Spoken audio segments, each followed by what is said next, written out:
Un jour, Abu Talib se présenta devant le nouveau prince pour lui demander de bien vouloir prendre à son service le jeune Ali, âgé d'environ 9 ans.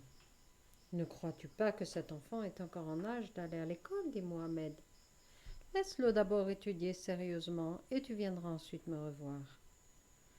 Abu Talib le regarda d'un air contrarié. Tu as peu de famille, Mohammed, gronda-t-il. Fais au moins participer à ton bonheur les quelques parents que tu possèdes. Si Ali te semble encore trop jeune, utilise mes services. Avec, bien sûr, la rétribution qui s'impose, ajouta-t-il. Abu Talib, je te dois de la reconnaissance. Ne crois pas que je l'oublie. Je t'ai aimé dans mon enfance. Je ne sais si mes yeux étaient aveugles devant tes défauts, ou si ces derniers n'étaient pas encore visibles à l'époque. Tu me semblais être le meilleur des hommes après mon père.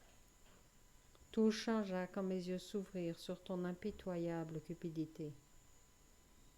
Abu Talib tressaillit et tenta de dire quelque chose.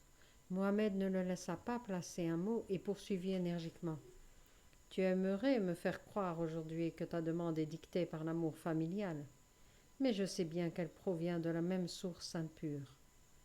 Si je te proposais la rémunération d'un vizir sans que tu en assumais la charge, tu accepterais volontiers. Mohammed resta un instant silencieux. Abu Talib l'approuva en disant « Bien sûr que j'accepterai. Personne ne laisserait passer une occasion pareille. Ne juge donc pas les autres d'après toi. » Mohammed réprima péniblement une indignation croissante. Il ne fallait pas qu'il se dispute avec ce vieil homme.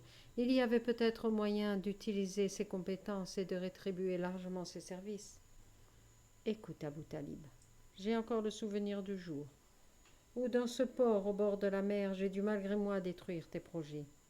Si ma mémoire est bonne, tu cherchais à l'époque à réunir tous les Arabes. Pour qui agissais-tu ?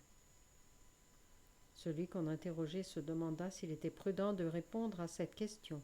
Puis il finit par s'y résoudre sous le regard interrogateur de Mohammed. Nous étions tout un groupe à nourrir l'idée d'une grande Arabie. En fait, nous avions l'intention de surprendre Al-Qasim et de le contraindre à approuver notre action. Que sont devenus ces gens ? Es-tu encore en rapport avec eux ? Demanda précipitamment Mohammed. Je connais encore la plus grande partie de ces hommes, reconnut Abu Talib. Mais j'ignore s'ils ont toujours les mêmes idées. Veux-tu renouer contact avec eux pour savoir ce qu'ils penseraient maintenant d'un grand royaume d'Arabie ? Tu n'y perdras rien. Pour tout renseignement valable, tu recevras une somme proportionnelle à la valeur que cette information représente pour le pays. Les yeux d'Abu Talib se mirent à briller, ce qui le rendit encore plus antipathique au prince qu'il avait jadis tant respecté. Va à présent, et essaye de me rapporter des renseignements au plus vite. Envoie-moi Ali demain. Je pourrai ainsi me faire moi-même une opinion de ce garçon. Abu Talib prit congé avec toutes sortes de marques de gratitude. Mohammed fut saisi de dégoût. « Seigneur, ne me laisse pas devenir comme lui, pria-t-il. Soudain, il trouva que cette prière ressemblait trop à celle du pharisien dont avait parlé Jésus.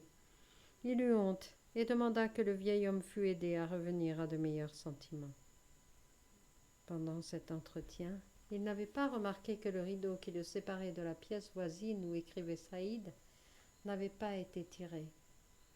Le jeune homme entra. Chaque fois que Mohammed le voyait, il éprouvait de la joie. Il l'aimait comme un fils et partageait avec lui bien des choses qu'il aurait normalement gardées pour lui. Il se tourna vers Saïd et lui posa cette question. « As-tu entendu ce que nous avons dit ?»« Il était difficile de faire autrement, maître, » répondit franchement Saïd. « J'en suis content, car je peux t'en parler, mon fils. N'est-il pas triste de voir un homme aisé courir ainsi après l'argent et les biens ? » « Tu vas avoir beaucoup d'ennuis avec lui, maître, » répliqua Saïd. « Les ennuis ? Que veux-tu dire par là ?» dit lentement Mohammed. Il doit me fournir des rapports qui lui seront rétribués.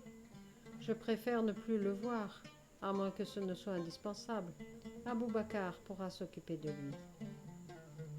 Cela ne se passera pas ainsi, dit Saïd avec un sourire malicieux. Il avait encore le même sourire désarmant que lorsqu'il était enfant. Mohamed n'a encore jamais abandonné quelqu'un qui avait besoin d'aide. Et Abou Talib a grandement besoin d'aide s'il ne veut pas voir son âme s'enfoncer dans le bourbier de la cupidité. Tu lui parleras gentiment, sans lui faire de reproches et sans rancune. Tu accueilleras Ali et tu trouveras peut-être ainsi le moyen de gagner son cœur pour pouvoir le guider. Comme tu es intelligent, mon fils, dit Mohamed sans la moindre trace d'ironie. J'ai bien peur qu'il en soit ainsi et que cela me prenne beaucoup de temps. Ta joie sera d'autant plus grande le jour où tu pourras considérer Abou Talib avec le même respect que lorsque tu étais enfant, ajouta Saïd.